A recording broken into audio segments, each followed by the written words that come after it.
Tomoni ba Bible na biso, tozu des versets. Proverbe chapitre 29. Proverbe 29, verset 18. Totanga la version d'Arabie, puis totanga Exode, chapitre 25, verset 8 à 9, puis le verset 40. Proverbe chapitre 21, verset 18. Quand il n'y a pas de vision, le peuple est sans frein. Errez s'il observe la loi. Exode 25, 8 à 9, et 40. Exode 25, 8 à 9. Ils me feront un sanctuaire et j'habiterai au milieu d'eux. Vous ferez le tabernacle et tous ses ustensiles d'après le modèle que je vais te montrer. Sautez verset 40.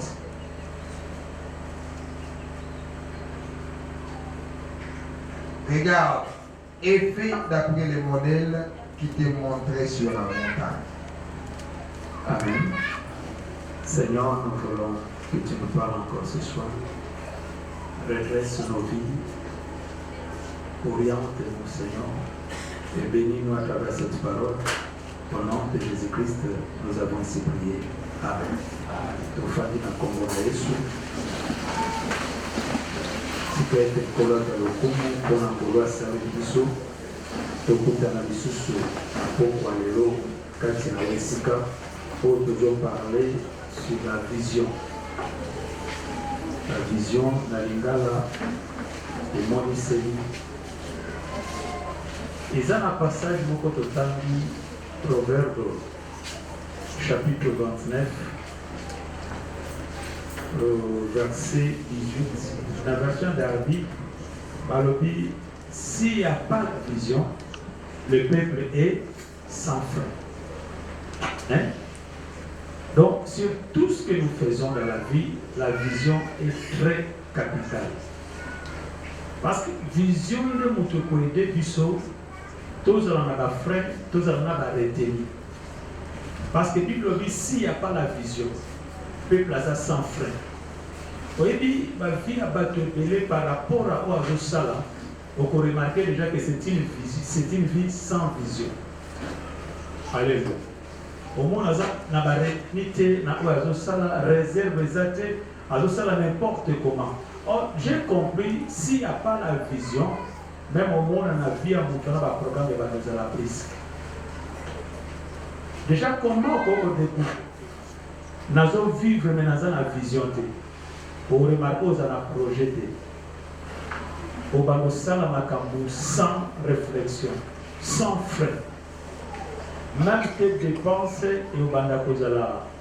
L'économie balbani. Même si ordonné, mais ce n'est pas vraiment les termes que je crois. Mais nous allons planifier. Pour nous faire un plus.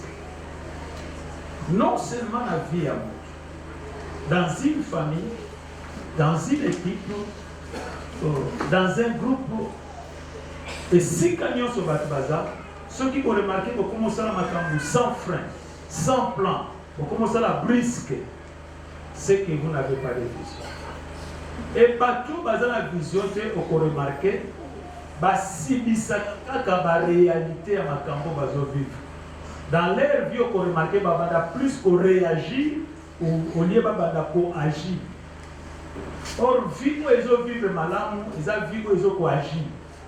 Donc, je fais selon que j'ai planifié. Mais partout, sans vision, vous avez un peuple sans frais. Vous avez subir des conséquences. Il y a des réalités où ils ont entouré. Vous avez des réagir. Pour répondre brusque, il y a besoin de or, le problème c'est lui qui agit et vous avez un problème sur le yé, mais sur planifié qui déjà réponse. Amen. Mais partout sans vision, on remarque que la réponse manque leur problème. Amen. N'a parlé moi qui n'a domaine à mariage. Batu babalani. Moi, ça je disais. Vous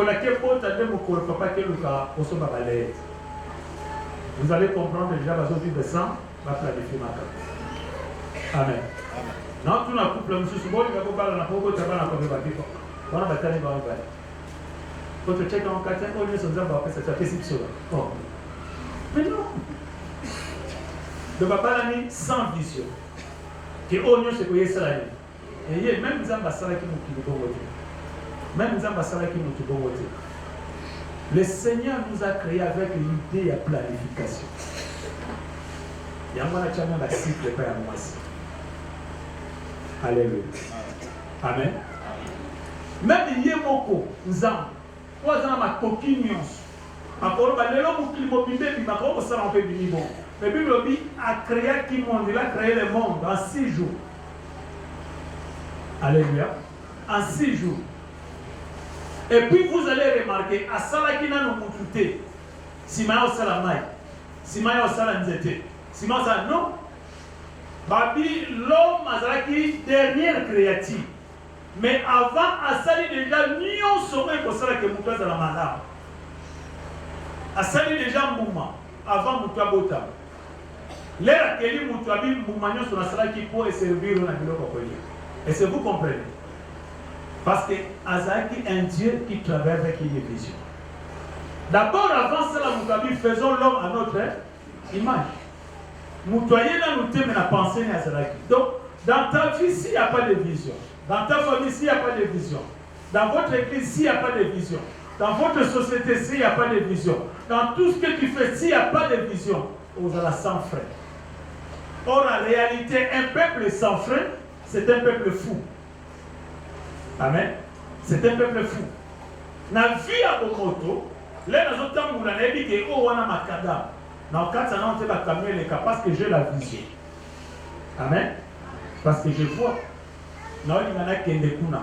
Mais non, il y en a qui ont des kuna. Si on a bien que les mamans ont tout en a battu. C'est la vision des autres qui est là. Qui est qui mangelait en haut, qui m'obstacle, qui est une place là. Est-ce que vous comprenez? Vous me comprenez? De la vision, et ce que nous sommes, tous à la frein. Pourquoi tous à la frein? Tu éviter les obstacles. Tu éviter les dérapages. Tu éviter les erreurs. Pour te commander jusqu'à l'objectif. Amen. Donc, sans frein, tu as comme un peuple fou. Soit dans la vie, dans l'église, dans la famille, dans le domaine de nuance. Parce que le dimanche, nous avons dit vision est dans le domaine de nuance de la vie. Rien ne peut exister sans vision. Alors la vision nous aide à éviter les obstacles. Il y a éviter les accidents. Il y a éviter toutes les choses qui peuvent empêcher nous d'atteindre l'objectif. C'est très important. C'est très important. En cela, je peux dire, la vision existe avant l'existence. Supporter tautologie. Je présente cette tautologie, mon professeur les a permis. La vision doit être avant l'existence. Amen. Tu vas comprendre, on va continuer sur les définition. Amen. Parce que j'ai parlé déjà sur les premières définitions. Alors, la vision, c'est la découverte. C'est quelque chose qui est caché, Katinayo. Il faut découvrir en haut. Alors, la vision, c'est la focus. C'est le focus, pardon. La vision, c'est voir le futur. Quand on a la vision, c'est par rapport à futur. Quand on a le voix, on a 15 ans. Donc, on a 15 ans, on a 15 ans. Mais la commune c'est le futur. Ndenge nazolinga nazala.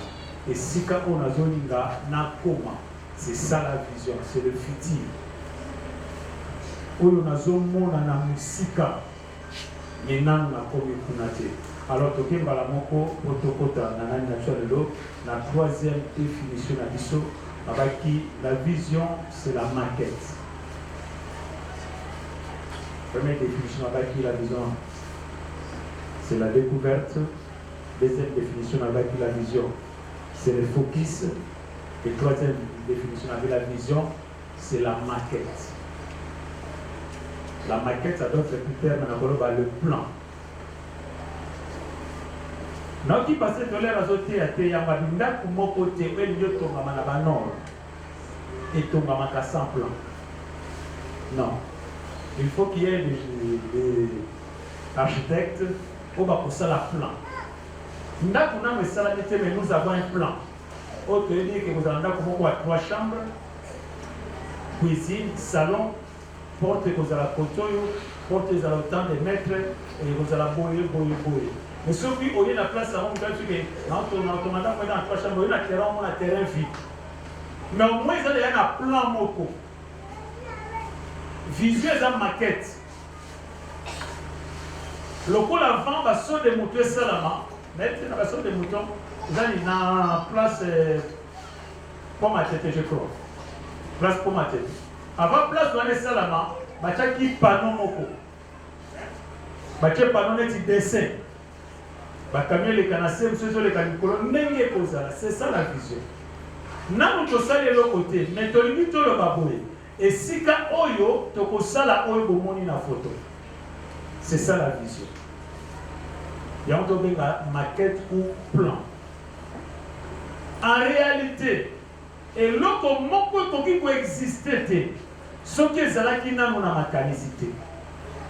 Plan wana to moni et libali ba banapsoni.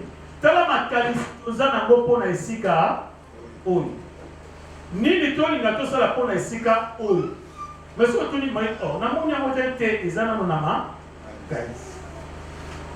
Et plan, ils ont aidé aussi, au fil et à mesure, il faut pas recourir à plan. Batala ceux qui sont là qui pensent, Nengwana. Alléluia. La place où la réalité est faisable.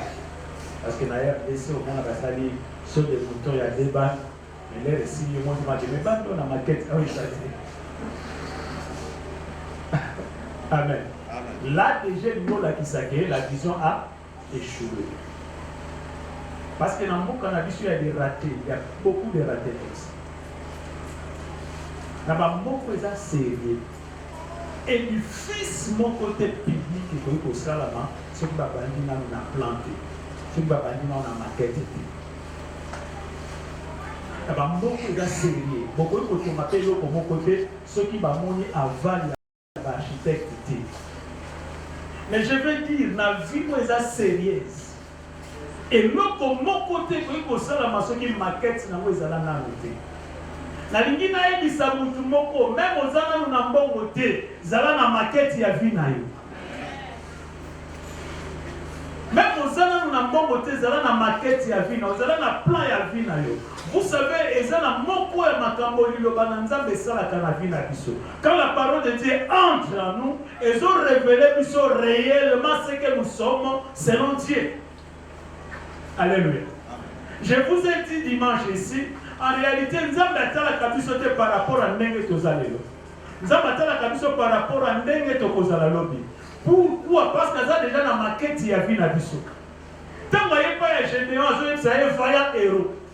Parce que nous avons la Gédéon, tu as tout à farine. Mais nous avons la maquette, il y a Gédéon. Nous avons l'image de Gédéon, donc c'est ceci-là. Est-ce que vous comprenez?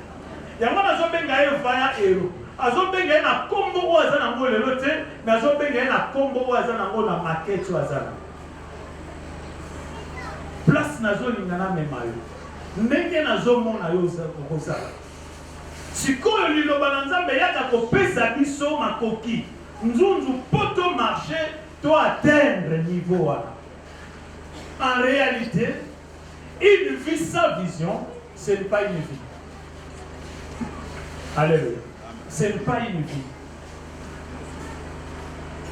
Une véritable vie, tu dois vivre et exister. Alléluia. Tu dois vivre et exister. C'est que tant que nous allons vivre selon l'existence d'Angaï. Dans la démarche pour nous comme Tina, préfère la maquette ya vie d'Angaï. Alléluia. Nous comme Tina préfère la maquette ya vie d'Angaï. Et nous avons besoin de Jérémie, koyebisanga te oza mwana moke po avant ozala na libumwa mama na onga se naponaki yo se nabengaki yo seki nazo comprendre même bébé oyo aza nano bébé nzambe aza na makete ya vie na ye aza na plan ya vie na ye mwana mayele akovivre ndenge alingi te me akoluka plan wana ya vie na ye. Or tu es ici comme enfant de Dieu pour découvrir aussi ça. Yamano ko remarquer na lobaki na bino na makoki o nzamba pesa kabiso nzamba pesa biso ka ba don spiritualité. Nzamba pesa kabiso aussi ba don naturel. Ba don naturel, ba talent, ba don inné, ba capacité na potami na yango. C'est que ça ka pona za la utile na église mais pona za la ka utile wa na société. La maquette c'est la vision. C'est la maquette. Les plans de ce que vous êtes réellement. Mais où est-ce manifesté dans notre vie? Maquette, c'est-à-dire plan ya oyoza réellement. Maintenant, c'est manifesté dans notre vie.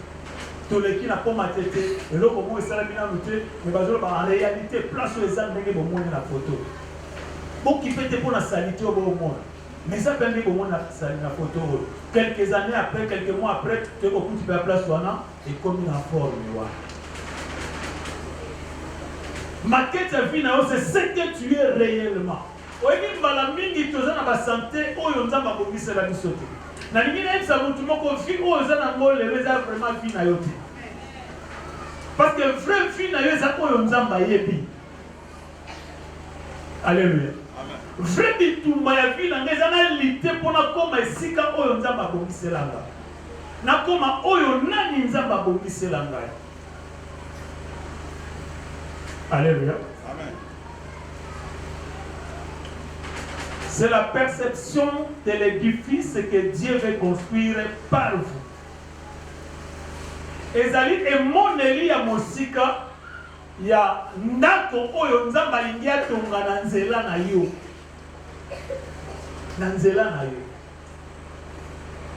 Parfois, les autres, tu te minimises. Mais Dieu voit en toi un grand homme, une grande dame. Nous avons une source de bénédiction pour les autres. Mais et bon maman, katina yo. Mais dans ma quête ya vie, nous avons réellement nani oyo nzamba bongisela ngana sala. Lokola nazo nango nazo vivre na lutte pour atteindre objectif wala. Et bien sûr avec nos mes propres efforts avec l'aide de Dieu. Alléluia.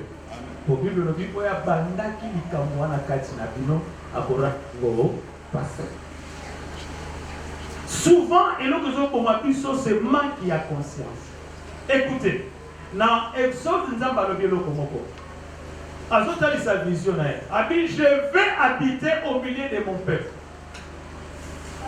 Ça c'est l'objectif, la vision. Je vais habiter au milieu de mon peuple. Oh, pour habiter au milieu de mon peuple, il faut que ça le langaille tabernacle. Lié à raconte place au banokuta, la place n'a pas pour faire. Mais bon, ça pour ça langaille tabernacle, le coup l'angane n'a pas pour faire la bossa la onde bonité. Abi bossa la selon les modèles où on a la Bible. À d'autres termes, selon la maquette, selon le plan où on a la Bible. Amen. Et c'est comme ça, Dieu a appelé Moïse dans la montagne à pessier la modèle. Alors, il est à la boue, Nézir est à la boue, Nézir est à la boue. Nasuka lobi, au Salamoka Kamenge na la Kisaki.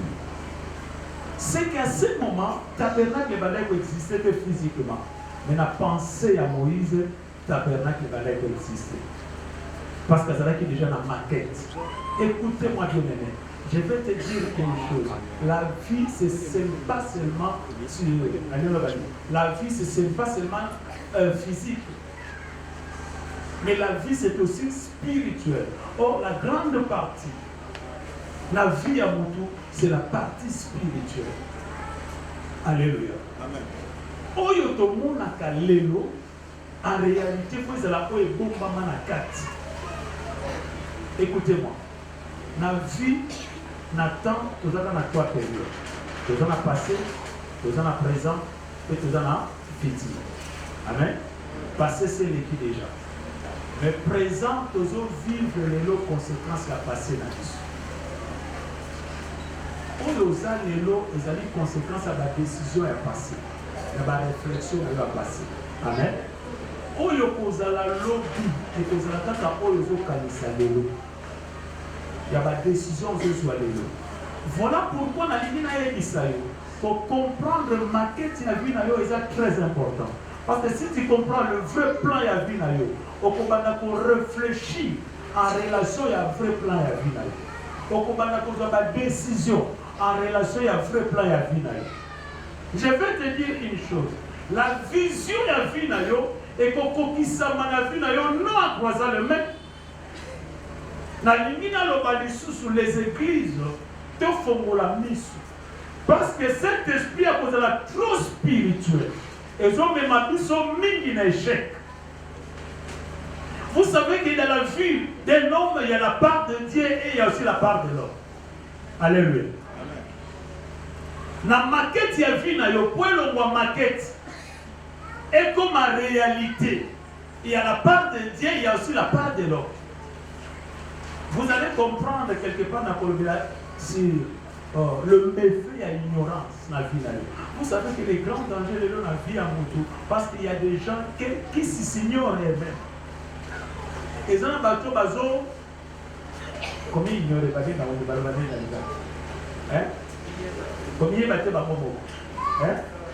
et ça n'a pas tout à vivre, mais il y a mon poids, il y a habité. Dis-moi, mon toit à vivre, il y a mon poids, il y a habité. Qu'est-ce que des bons pour attendre dans mon toit?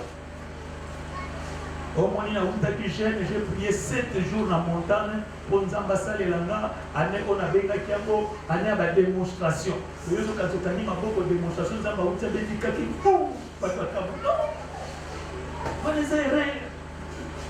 Écoutez-moi, l'herbe qui n'a désert man et bandai comme chaque jour.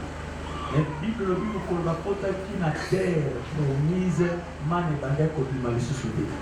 Est-ce que vous avez pensé à ma chanter qui était en bazala katalaba?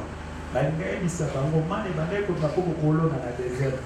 Mais le coup la côte n'a terre promise, vous avez cette capacité à colonne. Vous avez la capacité à cultiver.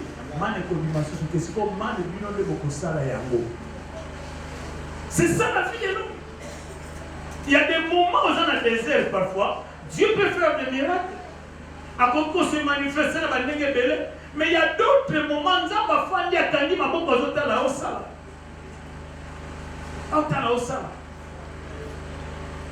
Alléluia. Mais on peut travailler comment? Pas n'importe comment. Il faut avoir la maquette la vie.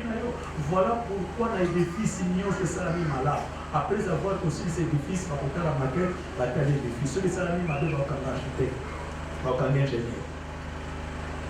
Parce qu'il y a des erreurs. Alléluia. Donc tu dois travailler. Et chaque jour, tu as un ingénieur à ce temps. Ah, on va mélanger bon côté. Ah, on va faire les règles. Ah, on va faire la bonne côté. Parce que selon le plan, on il faut bêter à la boue. Ah, il faut les caboyer. Les détails, nous sommes on a azona de l'amour. On a l'imina l'obanayo, on a plein de vie. Il y a des détails, il faut surveiller. Il y a des détails, il faut nous avoir surveiller dans les détails. Voilà pourquoi, chemin faisant vers l'objectif de notre vie, Dieu vient nous révéler. Dieu vient nous parler. Voici quand autorité de Masalane, Azo Bisabisopo, Nézir, la Belto, la Dengue Nazo de la Poko Amulelo, la vie à Mokimoko, ou à Badaki ko s'écarter, mon nom mon centre sous la Yazonga, la voix. Beaucoup de voix se sont écartées pour ça. Il faut m'y bas. Quel est le plan de ma vie? Il faut y bas. Quelle est la maquette de ma vie? Zambazo me manga pona zalanani. Pona salanini. Tango miyebi. Obandi ko prier. Tango miyebi. Obandi ko travailler. Tango miyebi. Obandi ko s'orienter sikoyo. La orientation nous avons fait ça. Tu vas réussir. Alléluia. Tu vas réussir. Mais ce qui ont mis dans nos côté, c'est difficile. Au commis, tu le sens en toi. On dit même la cour de ça, il faut que ça. C'est la canase à la médecin. Ok, la campus, c'est pour ça l'économie, parce que c'est la canase à la médecin. Ok, c'est la médecine. Donc, selon ma quête, il y a vie dans la vie. Amen. Les lots, il y a des vies, où il et ça passe, c'est le meilleur de lui-même. Il n'y a pas beaucoup d'excellence à ce que nous faisons aujourd'hui parce que tu se retrouves dans la maquette de la vie de sauter. Nous avons 6 chambres, nous avons une salle de bain à 4, nous avons par manque de moyens, manque de banani, et puis nous avons 2 chambres inachevées. Il y a des vies comme ça. Nous autres, la personne qui est une vie, on faisait qu'il y a un étage. Mais par manque, il y en a des essoukas limités. Dans le monde de la vie, il y a limitée. Aussi, comme au pilier, il y a une vraie vision à la vie. La vraie objectif de la vie. Nous avons ça une longue vie. Nous avons ça toutes les capacités possibles. Pour Ozala, il y a beaucoup qui Ozala. Il y a qui dans mon pilier à tourisme. Mais tu es venu pour accomplir une mission. Et cette mission, c'est la vision de ta vie. Un jour, au balcon à Jésus, j'ai achevé l'œuvre. Je crois que Paul aussi a dit ça. Mais si ici, pour cela, on va appeler ça Kingai. N'a perdre pour tout mon côté, sauf le fils de la perdition. Parce qu'il a atteint l'objectif de sa vie. Amen. On peut remarquer la ligue.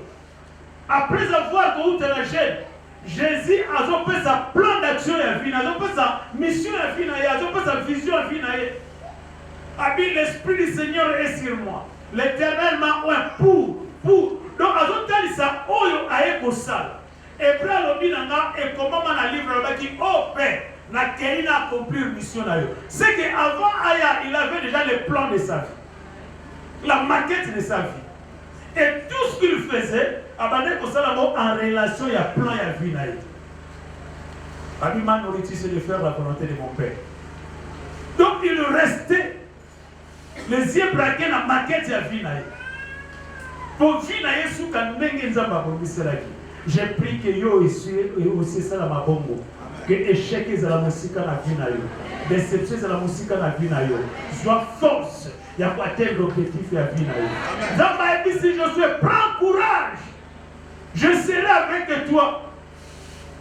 Yondo moko qui s'appelle Oyo Namboka et Laka. Prends courage. C'est que bien que tu as toutes ces promesses, mais si tu ne prends pas courage, tu peux échouer.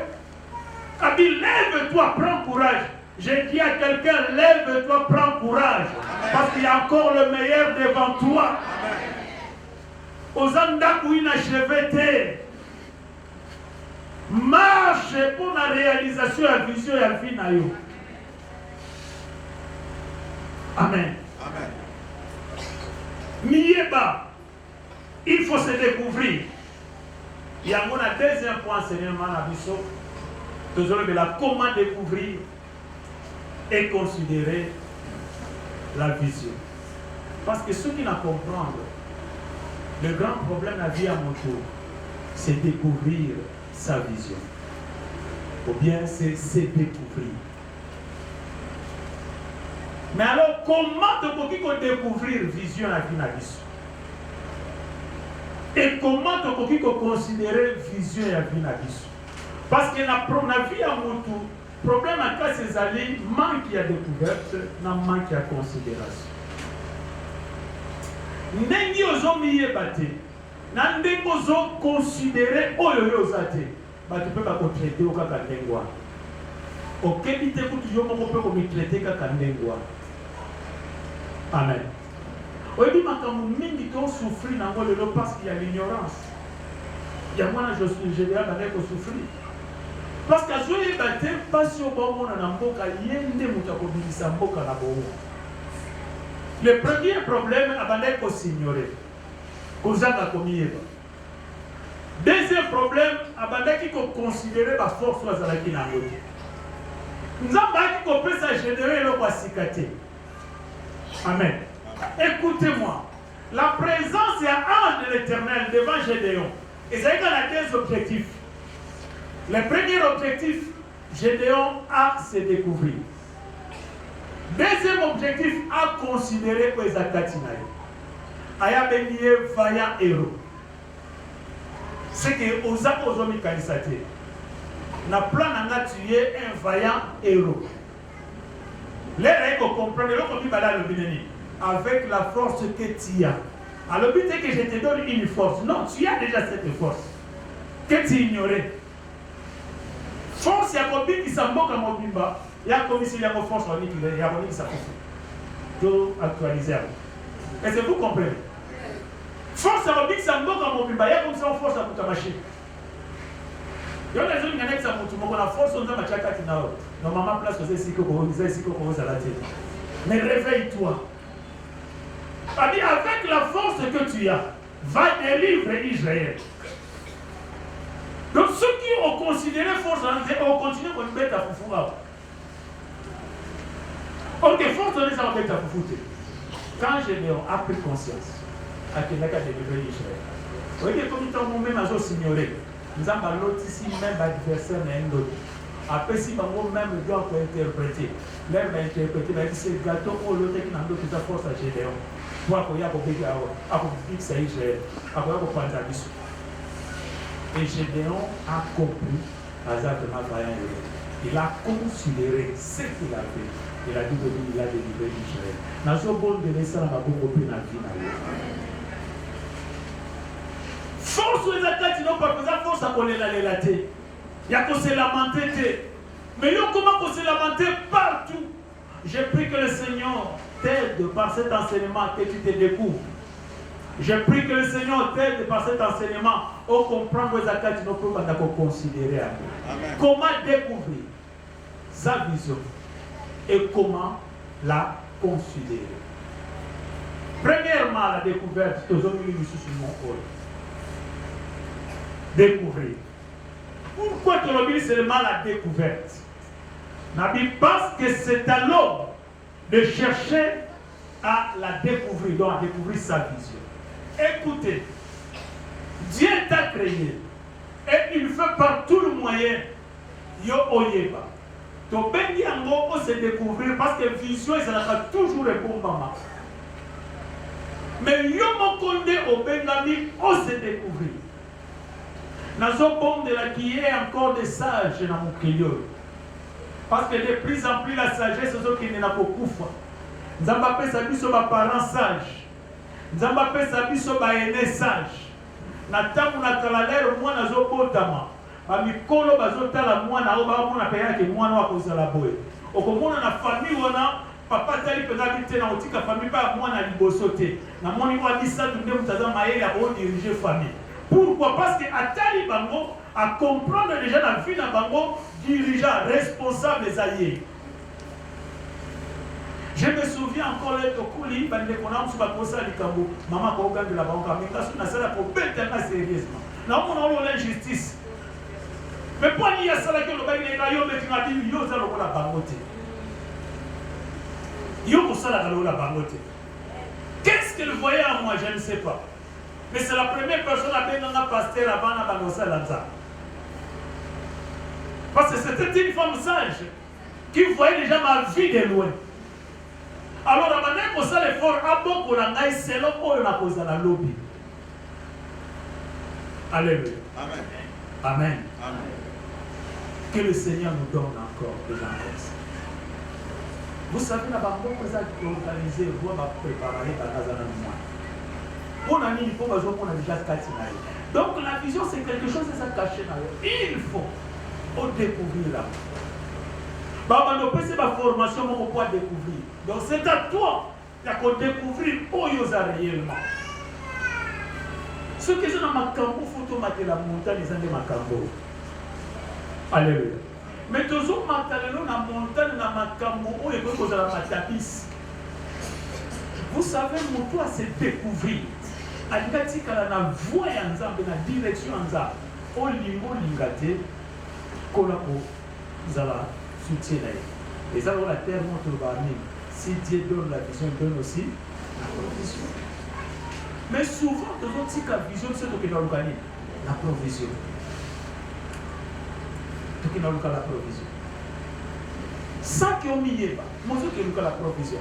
Pour ça, il faut ça l'effort. La vie dans ce monde. Amen. Amen. Alléluia. Mais tant qu'on se découvrir, la communauté commence à se découvrir. Alors, donc, expliquez dans la théorie.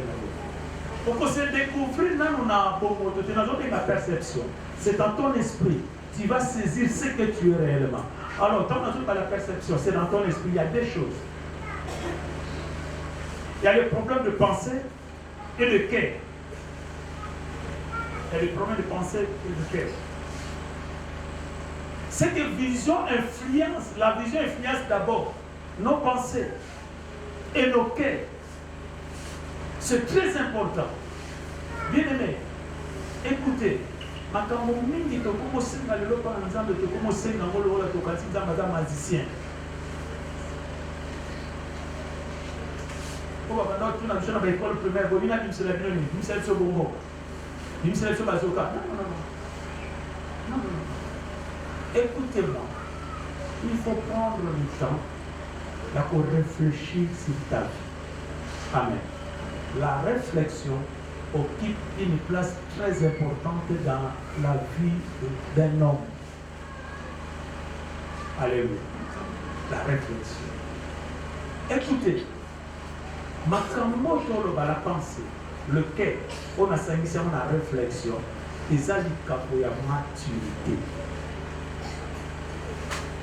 Au côté de la vision, tu n'es pas dans immaturité.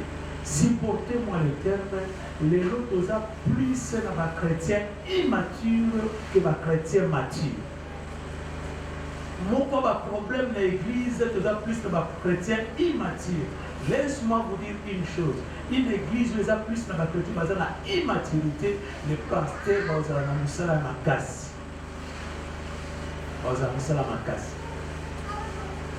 Bon, on a le ministère pastoral, les ministères à interpréter à la donne. Amen. Mais c'est lui qui a la maturité. On dit même pour interpréter la donne, c'est comme déjà il a au moins dépassé. Amen. Donc on a sa façon même à réfléchir et pour changer. L'immaturité, à cause de ça, il n'y a pas de réflexion. Au moins, on a quelqu'un qui n'a pas de pensée sur sa vie. La Bible me dit une chose. Pour tous ceux qui se confient à l'Éternel, il y a des chemins tracés dans leur cœur. C'est que leur vision est à cœur. Alléluia. Leur vision est à cœur. En cela, que devons-nous faire? L'homme prudent réfléchit à genoux. Amen. C'est que pour prier, apprenez aussi tu es à genoux dans la présence de Dieu. Tu parles et tu réfléchis. Alléluia. Tu parles et tu réfléchis. Tu parles, tu écoutes et tu réfléchis. Alléluia. Amen. Écoutez, on va une parenthèse rapidement. La Bible dit, je crois dans le livre de Daniel, moi, Daniel, j'ai lisé et médité sur les 70 semaines, et je peux remarquer, il réfléchissait sur la Bible et à comprendre que 70 années, c'est pour qu'il y ait de la délivrer. Il y avait la vision. Et même après 70 ans, c'est l'année. 70 ans, c'est pour parce que Dieu cherchait quelqu'un, pas prêt pour réfléchir si la parole peut comprendre. Mais quand Daniel a compris, c'est par Daniel que nous avons fait la libérer. La libération dit ça, la famille n'a plus aussi pas réfléchir. On doit attendre que ça arrive. La vie n'a eu aussi attendre de réfléchir. Si tu as condamné, on dit que Israël va condamner. André Batika Biso, Aboka Biso Pama, même donc vision comme a dit déjà dans Souka. Et ce Senga Moutoumoko a dit Daniel a fandaki. il a réfléchi sur la parole. Et là, il a compris. Et ça, donc, on a activé le processus. Il y a délivrance là-bas. Que le Seigneur réveille tes pensées. Que le Seigneur renouvelle tes pensées. En fait, il va activer le fruit de délivrance à vie. La réflexion. Amen. Alléluia. Amen. Amen. Amen. Alors, comment découvrir sa vision?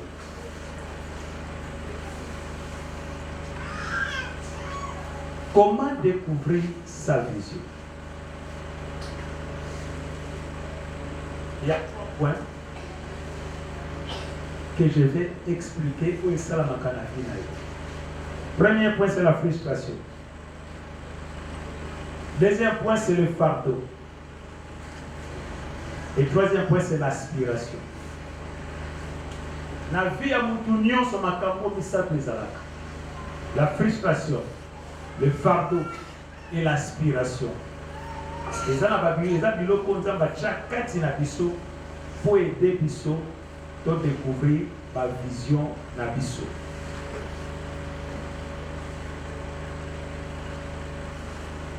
Ça, c'est le premier point. Comment découvrir sa vision? Premier tiré, ou bien 1. Tu peux découvrir en par Babylone. Et puis 2, je vais donner d'autres points. Comment découvrir sa vision? 1.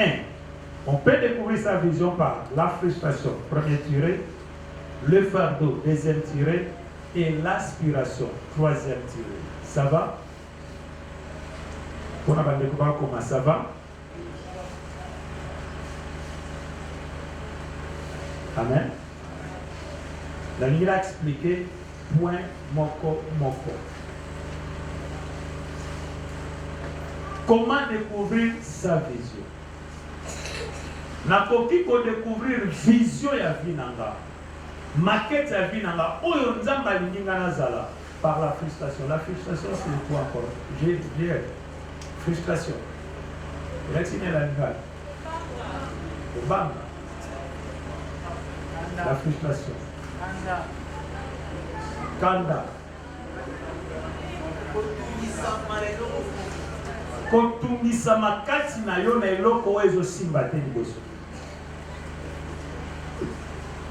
Eza kombo. Bon, maintenant expliquer tant que vous comprenez. Le fardeau, mukumba. Fardeau za mukumba. Mais mukumba oyo afufo memite mukumba mwe za kana kati ya mutema. Mukumba eza na kati ya mutema. Lola papa la mukina tongo nazana mukumba il faut na foutre la bano minerval.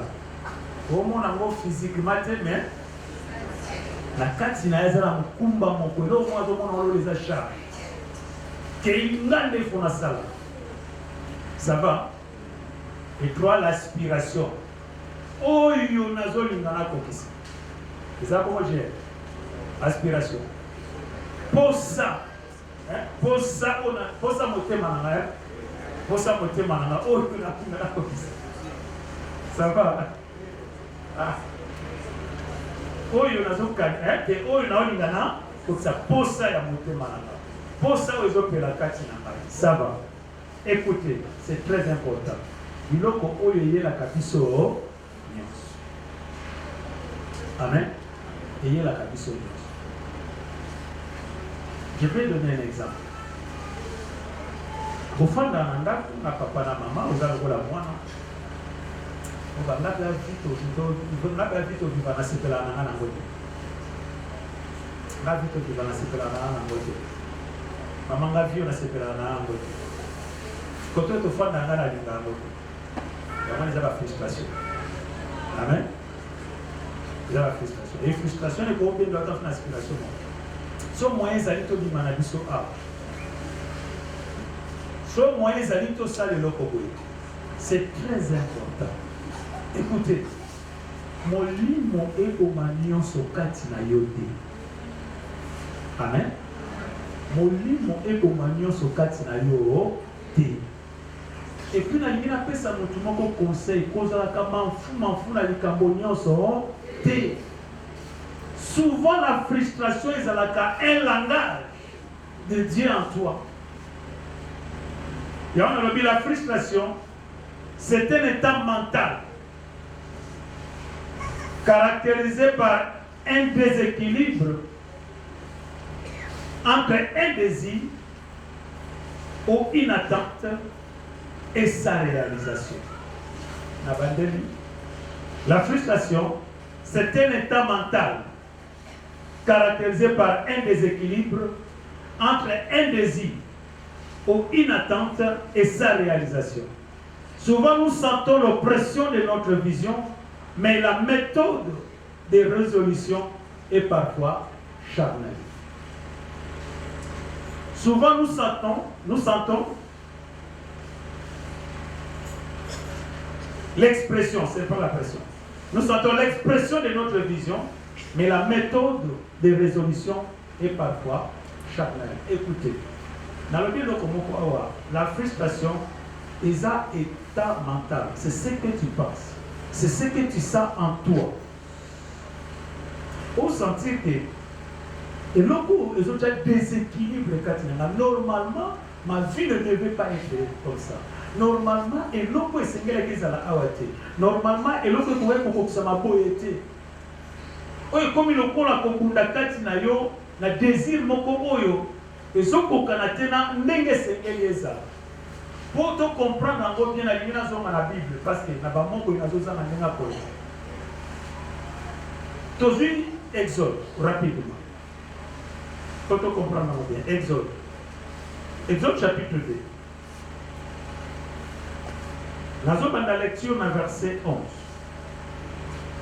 Vous êtes avec moi?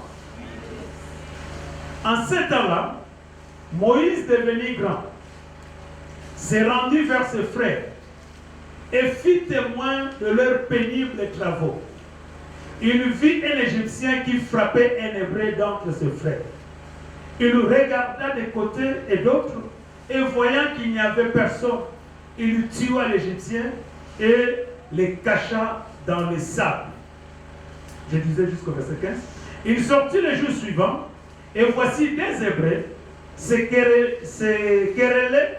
Il dit à celui qui avait tort, pourquoi frappes-tu ton prochain? Et cet homme répondit, qui t'a établi chef et juge sur nous? Penses-tu me tuer comme tu as tué l'Égyptien?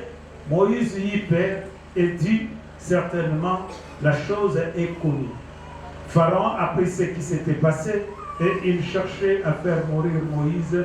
Mais Moïse s'enfuit de devant Pharaon et il se retira dans le pays de Madian où il s'arrêta près d'un puits. Écoutez.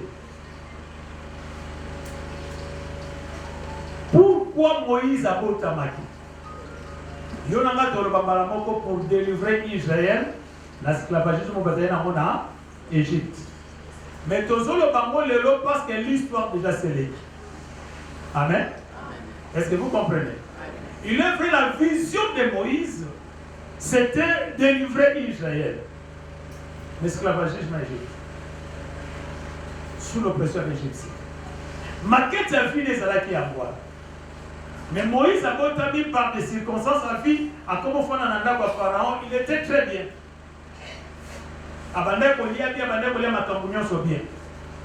Mais pour ça, on a bakélé là qui vit naïe, on a bakélé qui vit naïe, olinga te, et banda ko ronger. Amen.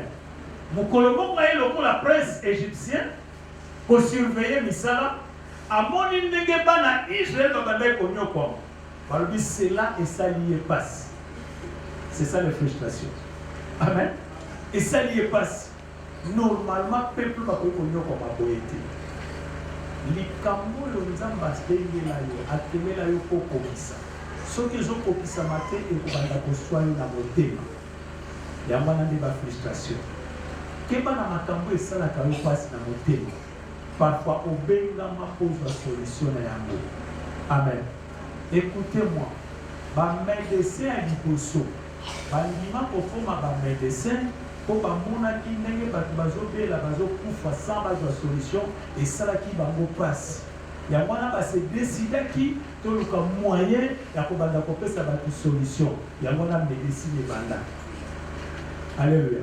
solution nyonso monaka na mokili lelo ebimaki parce qu'il y a eu de frustration quelque part.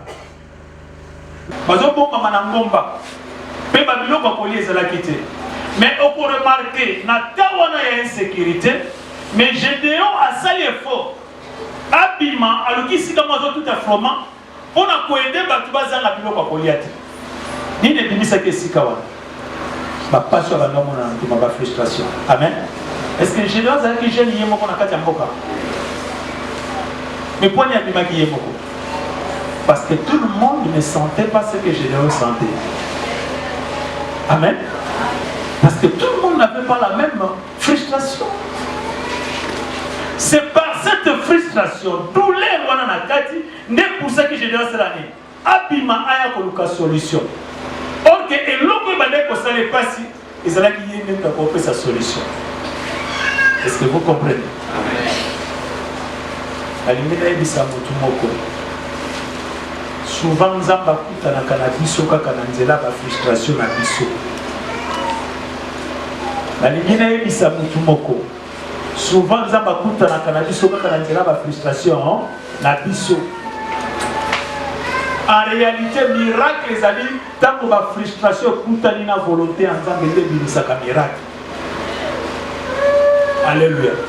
Tango femme perte à sang alors que je ferai de tout mon bien qui n'est pas si maintenant à ciment. Quel que soient les obstacles. Parce qu'on m'a parlé de lui. Là, la coûte de la volonté en Zambé, fait malade ici. Alléluia. Mais il y a encore une autre personne à Bible. Matthieu chapitre 9.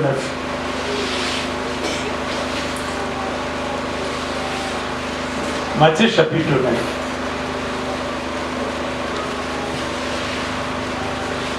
Ana eliminateur. La bandine à 15e place.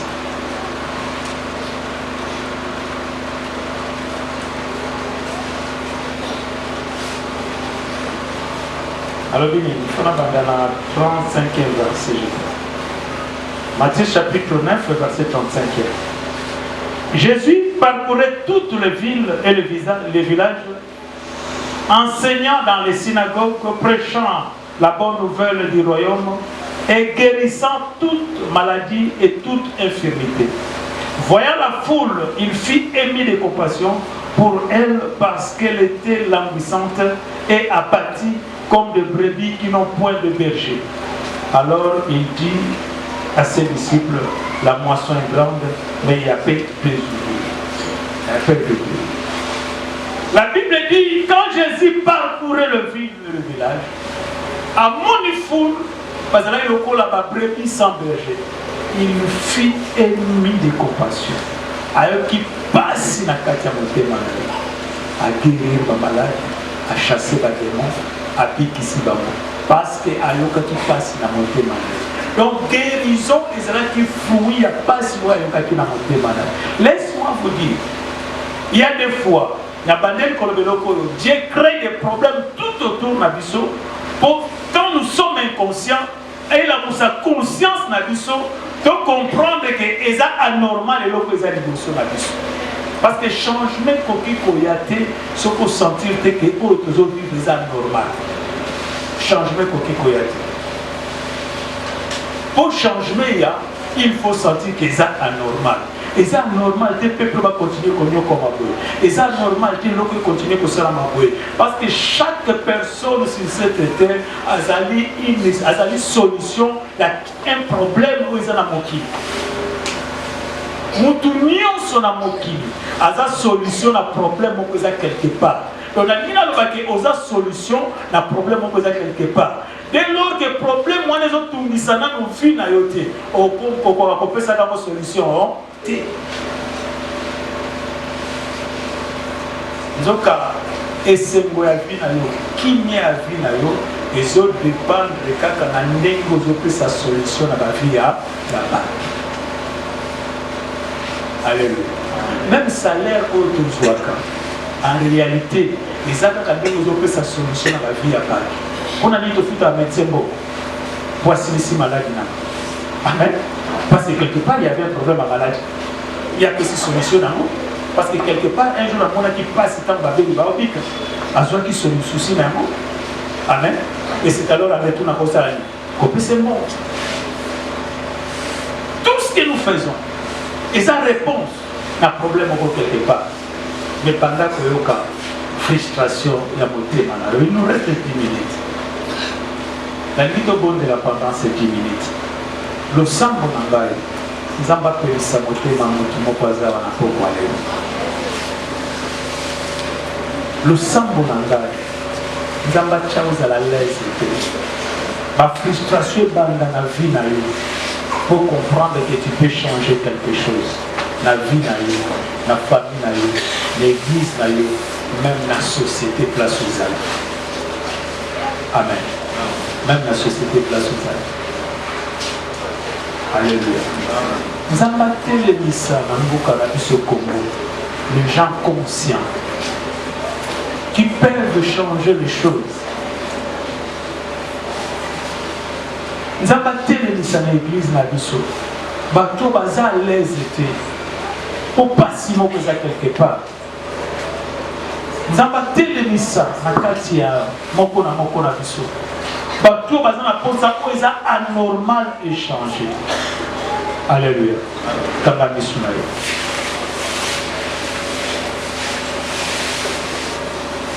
Requête à l'époque na lieu ça nous a mis fongola maele na ngai.